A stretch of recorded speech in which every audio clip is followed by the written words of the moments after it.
মহামানব সৈয়দ শাহ আবদুল্লাহ কেরমানির মাজার শরীফ অবস্থিত বীরভূমের পারুই থানার অধীন খুষ্টিগিরিতে অন্যান্য বছরের ন্যায় এবছরও 30শে মাঘ থেকে শুরু হয়েছে উরাস মোবারক। চলবে 4ই ফাল্গুন তথা 17ই ফেব্রুয়ারি পর্যন্ত। এবছর 479তম উরাস মোবারক পালিত হচ্ছে। গত 13ই ফেব্রুয়ারি বিশ্ব শান্তি কামনায় শুভ্র নিশান উত্তোলনের মাধ্যমে উরাস মোবারকের শুভ সূচনা করা হয়। পরবর্তীতে কোরআন তেলাওয়াত, মিলাদ মাহফিল, ফাতেহা পাঠ ও চাদর পোশি করা হয়।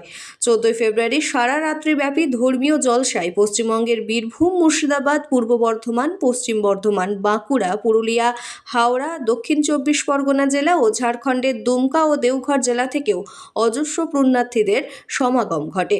ধর্মীয় অনুষ্ঠানের পাশাপাশি মাজার শরীফ কমিটির পক্ষ থেকে বিনামূল্যে স্বাস্থ্য পরীক্ষা শিবিরের আয়োজন করা হয়।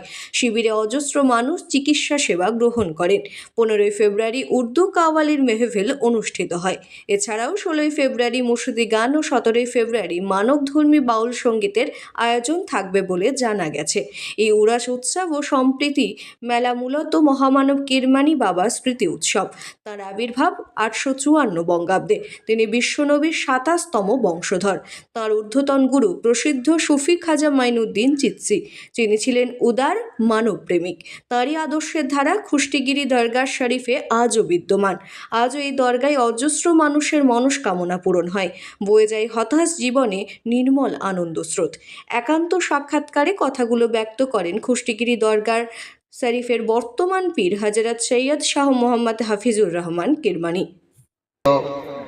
এই নেক কাজের উদ্দেশ্যে করা হয়েছে এবং এই পবিত্র যে উর্স মুবারক হযরত সৈয়দনা শাহ আব্দুল্লাহ কিরমানি রহমাতুল্লাহ আলাইহি এবং এই যে উদ্বোধন এই অনুষ্ঠানকে সুসম্পন্ন করা এরপর পরওয়ারদিগার আলম এবং এই কাজে যারা বিশেষভাবে অংশগ্রহণ করেছেন, যেভাবে সাহায্য সহযোগিতা করেছেন তাদেরকে উপযুক্ত পুরস্কারে পুরস্কৃত করো।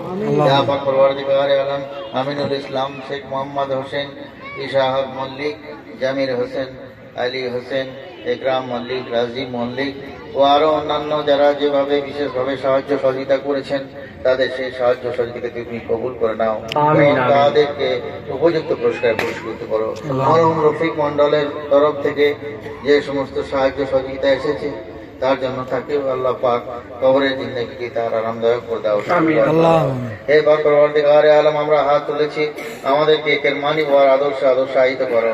হে পরওয়ারদিগার আলম, আমাদের সুফি মতের অনুসারী করে রাখো, আমাদেরকে সুফি দরবেশ ওলিয়া উলিয়াদের অনুসারী করে রাখো, আমাদেরকে সাচ্চা মুসলমান বানিয়ে দাও, আমাদেরকে সাচ্চা ইমানদার বানিয়ে দাও এবং চিরকাল আমাদেরকে এই কেরমানি বাবার সিলসিলায়, কেরমানি বাবার যে পথ সেই পথে আমাদেরকে অটুট রেখো। এরপর পরওয়ারদিগার আলম, আমরা যেন তার এবং তার বংশধরদের যে সমস্ত 14 পুরুষ ইন্তেকাল করে গিয়েছেন তারা যে পথ দেখিয়ে গেছেন সেই পথ থেকে আমরা যেন বিচ্যুত না হই। হে পরওয়ারদিগার আলম, আমাদেরকে এই দরগাহে শ্রীবৃদ্ধির কাজে, গোলামের কাজে আমাদেরকে নিয়োজিত রেখো। চিরদিন আমাদেরকে তাদের যে সেবায়, তাদের শুভ দৃষ্টিতে আমাদেরকে রেখো। হে পরওয়ারদিগার আলম, আমাদের সমস্ত ভুল ত্রুটিকে তুমি ক্ষমা করে দাও।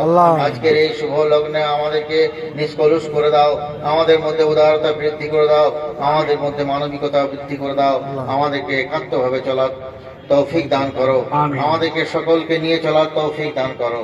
হে পরওয়ারদিগার আলম, এবং এই উর্সকে আমরা যেন যথাযথভাবে প্রতিপন্ন করতে পারি, প্রতিপালন করতে পারি। হে পরওয়ারদিগার আলম, সেই সুযোগ, সেই আমাদের তৌফিক আমাদেরকে দান করো।